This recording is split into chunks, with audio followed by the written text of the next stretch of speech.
정부 정책이 만든 단기 반등장이었다. 뭐 15억 이상 아파트 고가 시장 영원히 간다. 세상에 그런 게 어디 있습니까? 이런 시기는 두 번 다시 오기 힘들어요. 왜냐하면 부동산 시장의 사이클은 다 달라요. 터무니없이 너무 비싸다. 그래서 떨어질 수밖에 없다라고 저는 전망을 하고 있습니다.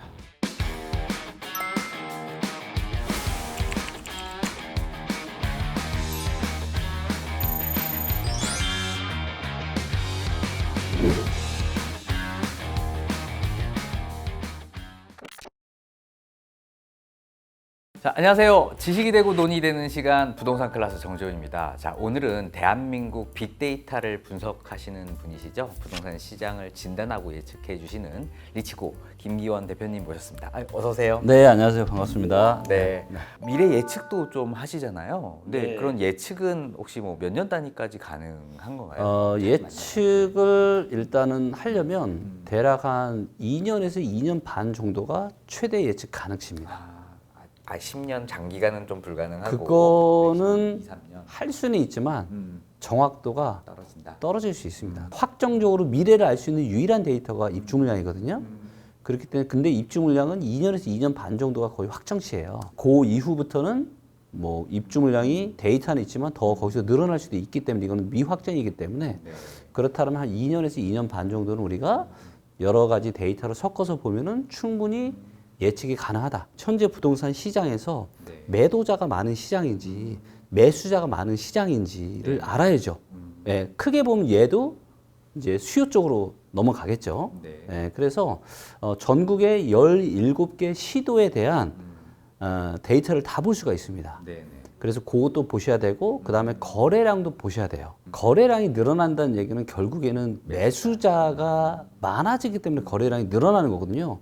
제가 지금은 절대로 대세 상승장이 일 수가 없다라고 제가 강력하게 주장하는 그 근거가 가장 큰 게 뭐냐?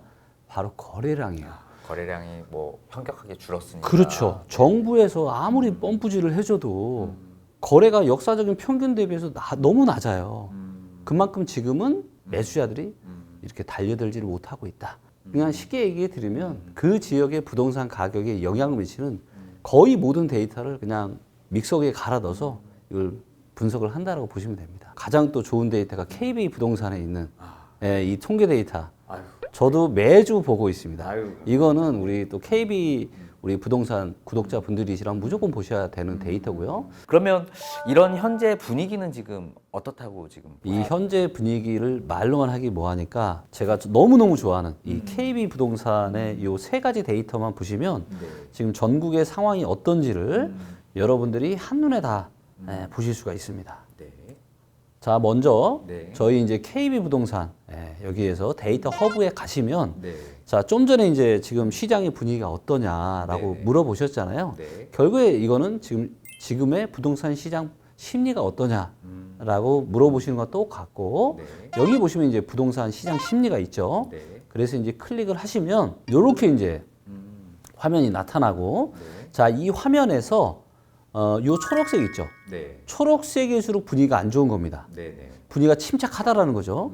그리고 빨간색이 진해질수록 분위기가 좋다라는 겁니다. 자, 그리고 여기에서 보시면 우리가 매매 시장도 볼 수가 있고 전세 시장도 볼 수가 있고요. 그 다음에 이거를 월간 데이터로도 볼 수가 있고 주간 데이터로도 볼 수가 있습니다. 그래서 이거는 우리 구독자분들께서 상황에 맞게끔 보시면 되는 거고 심리에는 아주 중요한 데이터가 3개가 있어요. 그게 이제 매수 우위 지수라는 게 있고 매매 거래 활발 지수라는 게 있고 매매 가격 전망 지수라는 게 있습니다. 이제 언뜻 봐서는 이게 뭔 얘기인지를 잘 모르실 텐데 제가 쉽게 설명을 좀 드릴게요. 자, 매수 우위 지수라는 건 뭐냐면 전국에 지금 17개 지역에서 지금 팔려고 지금 하는 사람들이 많은지 사려고 하는 사람들이 많은지를 알 수가 있습니다. 그래서 말 그대로 매수가 지금 우위야 아니야 이걸 알 수가 있는 거죠. 현재 클릭이 되어 있는 게 매수 우위 지수잖아요. 자, 지금 전국에 빨간색이 있나요? 이것이 의미하는 바는 뭐예요? 딱 한눈에 봐도 전국이 완전 지금 얼음장이다. 꽁꽁 얼어붙어 있다. 이거를 보실 수가 있죠. 여기서 매수 우위 지수와 매매 거래 활발 지수는 월간도 있지만 좀 더 빠르게 보시려면 주간으로 보시는 게 좋아요. 그리고 마지막으로 매매 가격 전망 지수는 얘는 월간밖에 없거든요. 그래서 우리는 가장 최근 흐름을 봐야 되기 때문에 주간으로 클릭을 하시고 그러면 다시 바뀌죠? 그러면 이제 기본값이 전국으로 나옵니다. 전국으로. 그래서 여기서 이제 보셔야 되는 게 요 선 있죠. 그리고 딱 마우스를 갖다 대면은 이렇게 매수 우위 지수가 선이고 요 그리고 요 위에 조금 위에 보시면 이렇게 요 위에 여기가 이렇게 바뀝니다. 매도자 많음 비슷함 빨간색이 이제 매수자 많음인데 자 언뜻 봐도 어때요? 팔 사람만 꽉 차 있고 살 사람이 없는 거죠. 자 이런 상황 하에서 가격이 올라갈 수 있을까요? 쉽지 않겠죠. 네. 이거를 서울로 좀 바꿔서 제가 다시 설명을 좀 드릴게요. 누르면 다 바뀝니다. 너무 좋아요, 이 시스템.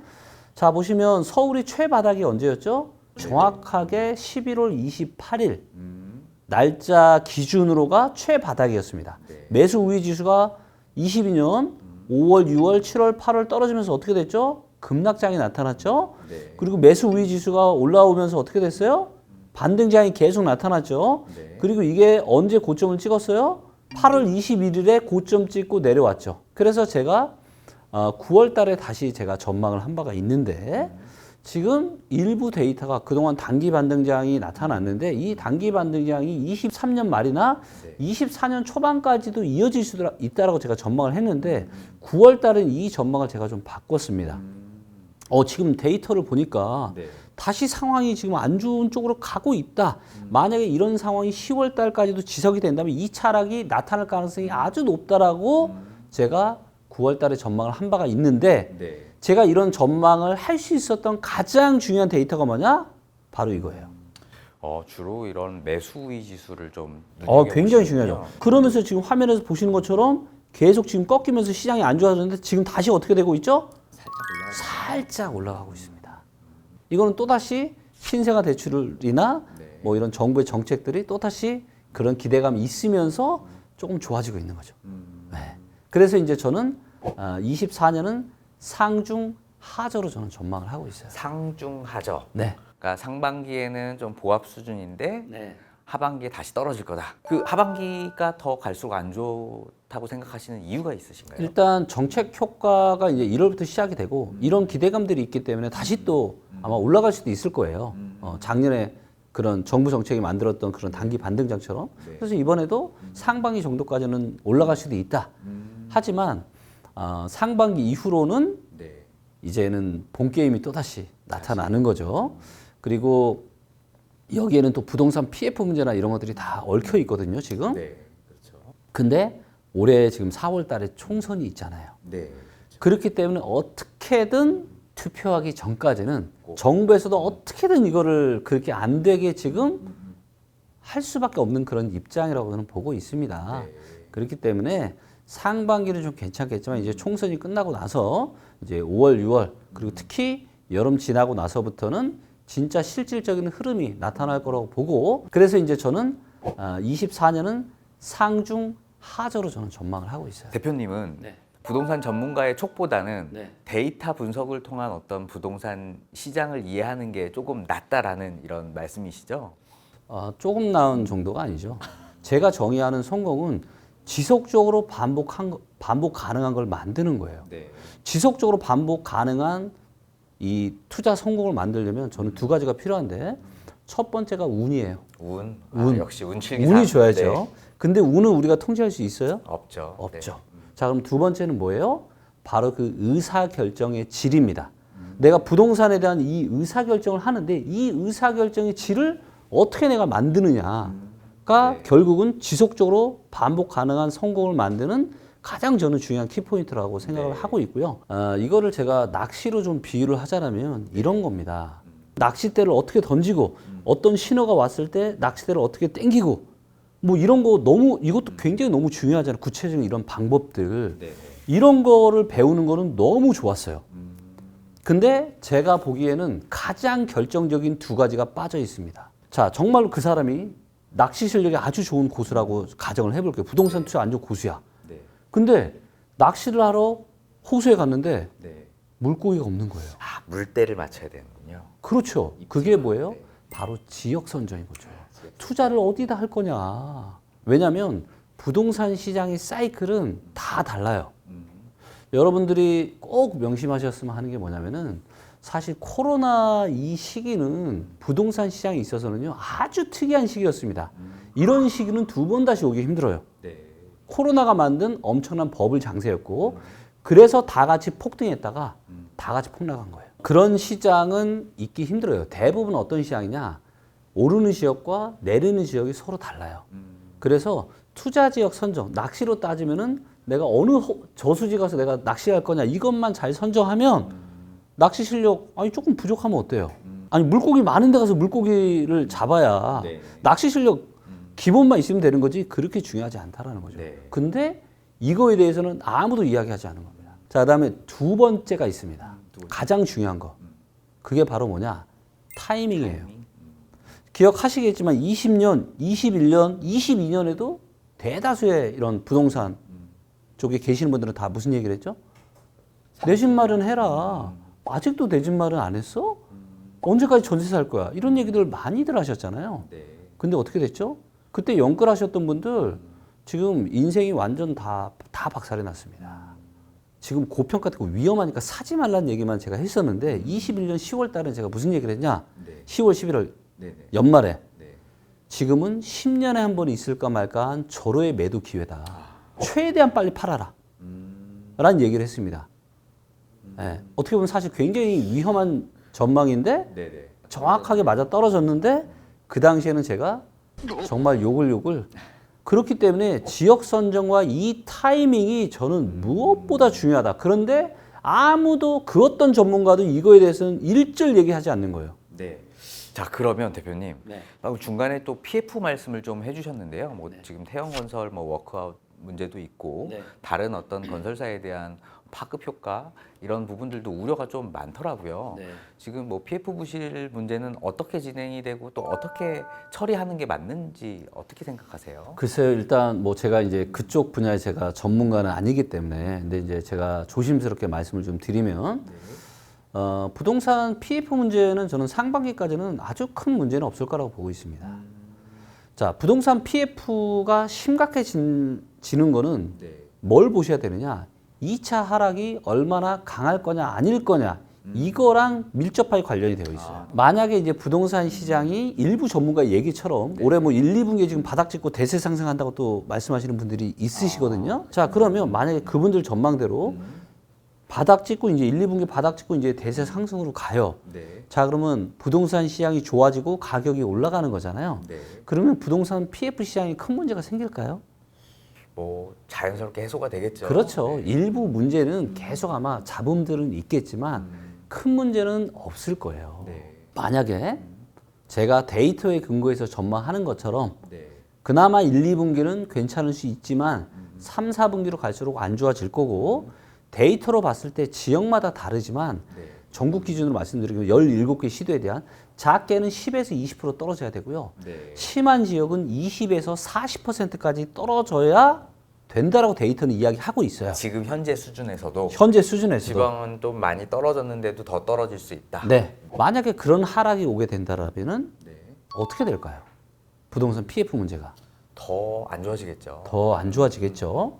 그래서 저는 부동산 PF 문제의 진짜 핵심은 2차 하락이 얼마나 이게 깊을 거냐, 언제 올 거냐, 이거랑 저는 아주 밀접하게 연관이 되어 있다고 좀 보고 있고요. 그래서 올해 저는 가을부터 25년 상반기 이 어느 즈음이 굉장히 중요한 어떤 분기점이나 이런 시점이 좀 되지 않을까라고 좀 내다보고 있습니다. 그러면 1, 2년 뒤에는 이런 고가 시장의 아파트들도 약간 하락을 할 수 있다. 그 아파트들도 하락을 아예 안 한 건 아니고요. 네.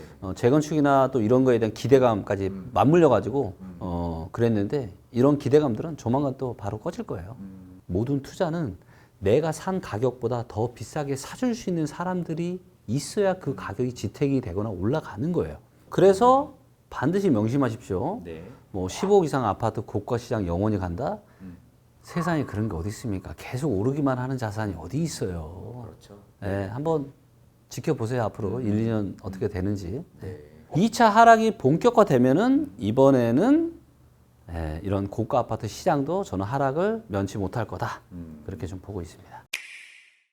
주택 가격이 있고 그다음에 주택 담보대출 금리가 있고 사람들의 소득이 있어요. 네. 이 세 가지로 결국에는 집값이 결정되는 저는 가장 중요한 이유라고 보는데 현재 집값이 얼마나 비싼지를 네. 이 KB 데이터에 이 PIR 데이터를 가지고 제가 한번 보여드릴게요. 여기 보시면 KB 통계 소득 대비 주택 가격이라는 아주 좋은 데이터가 있어요. 네. 자, 이게 보시면 서울과 경기와 인천이 있습니다. 네. 전체 기간으로 놓고 보면 주황색이 서울이고요. 네. 그 밑에가 경기도고 파란색이 인천입니다. 네. 이 데이터가 지금 2008년부터 있거든요. 네. 지금이 역사적으로 봤을 때 어떤 수준이죠? 일단 굉장히 높았다가 약간 하락한 상황이네요. 네. 근데 역사적인 평균에 비해서는 어때요? 평균적으로 서울의 아파트 가격은요, 소득 대비해서 8배에서 한 10배 정도. 네. 그렇죠? 근데 지금은 한 12배, 13배 정도 되고 있네요. 그렇죠. 그 다음에 경기도도 10배고요. 네네. 인천도 지금 거의 9배입니다. 네. 근데 인천 같은 경우는 몇 배요? 한 6에서 7배, 경기도는. 네네. 예, 그러니까 이 정도가 정상이다라는 거죠. 역사적으로 봤을 때 저는 8배 밑으로 떨어져야 된다고 봅니다. 둘 다. 8배 밑으로. 네. 자, 그리고 네. 좀 더 여기서 말씀을 드리면 여기 이제 보시면 공공통계가 있는데 네. 공공통계에 들어가시면은 인구 데이터가 있어요. 네. 자, 이제 요 데이터를 보시면 인구가 지금 이제 줄어들기 시작을 했죠. 네. 예, 이미 줄어들기 시작했고요. 22년 인구 기준으로 보면 5,144만 명 정도 돼요. 네네. 근데 이 정도의 인구는요, 2014년 말 정도랑 비슷합니다. 이미 인구가 2014년 말 정도까지 떨어졌어요. 그렇죠. 2020년 정점을 찍고서 인구 수는 일단 감소하고 있는 상황이니까요. 네. 그래서 인구가 이제는 줄어들고 있다라는 거죠. 그만큼 부동산에 대한 수요는 이제 줄어들고 있다. 자, 그런데 네네. 요 밑에 보시면 여기 이제 인구 추계인데 네. 인구 추계라는 건 뭐냐면 이제 통계청에서 발표한 앞으로 대한민국 인구가 이렇게 될 거야라고 하는 거예요. 보시니까 어때요? 인구가 앞으로 계속 줄어들고 지금 있네요. 네. 줄어들고 있는데 네네. 이것도 굉장히 긍정적으로 평가한 겁니다. 아, 이 통계청에서 발표한 데이터를 구체적으로 보잖아요. 앞으로 출산율이 올라갈 거라고 계산을 해서 만들었더라고요. 아, 인구가 이렇게 줄어드는 시기가 이미 시작이 됐는데 네. 우리가 인구가 늘어나던 시기에도 소득 대비해서 아파트 가격이 뭐 8배, 6배까지도 그런 시기가 굉장히 오랜 기간 유지가 됐었잖아요. 네. 근데 왜 인구가 줄어드는 이 세상에서는 소득 대비 아파트 가격 거기까지 안 떨어질 거라고 생각을 하는지 거기에 네. 이제 금리가 아주 마지막 요인으로 굉장히 중요해요. 네. 그래서 자, 금리가 떨어지면 네. 지금 아파트 가격이 또 다시 올라갈 거다라고 주장하시는 분들 계시죠. 그렇게 말씀하시는 분들도 있지만 경기가 안 좋기 때문에 금리가 떨어진다라고 보면 네. 또 반대 현상이 나타날 수도 있죠. 자, 실제로 이거를 데이터를 좀 보면은 네. 2012년과 2013년은요, 주택담보대출 금리가 내려갔어요. 주택담보대출 금리가 내려가면은 네. 내가 대출 끌어다 집을 사는 게 부담이 줄어듭니다. 그렇기 때문에 가격이 언뜻 생각하면 가격이 올라가는 게 맞아요. 네. 자, 그런데 2012년과 13년에 수도권 부동산 시장이 좋았나요? 안 좋았죠. 서울은. 네, 안 좋았습니다. 그러니까 금리가 떨어져도 아파트 가격이 떨어질 수 있다는 거예요. 단 네. 저평가 그 당시 저평가되어 있던 지방은 네. 금리 하락 시기에 올라갔습니다. 네, 많이 올라갔죠. 네. 네. 그렇기 때문에 금리 하락이 무조건 모든 부동산 시장의 호재는 아니다라는 걸 꼭 좀 명심하셨으면 좋겠어요. 부동산에 그냥 묻지마 투자하면 무조건 올라? 이런 생각은요 정말로 지우셔야 되고 과거와는 완전 다른 부동산 시장이 저는 시작이 됐다고 보고 있고 네. 이미 이제 어떤 지역들을 보면 한 무릎까지 떨어진 지역이 있습니다. 조급하지 마시고 조금만 기다리시라니까요. 조급한 사람이 지는 거다. 오히려 그때야말로 살 기회다라고 저는 봅니다.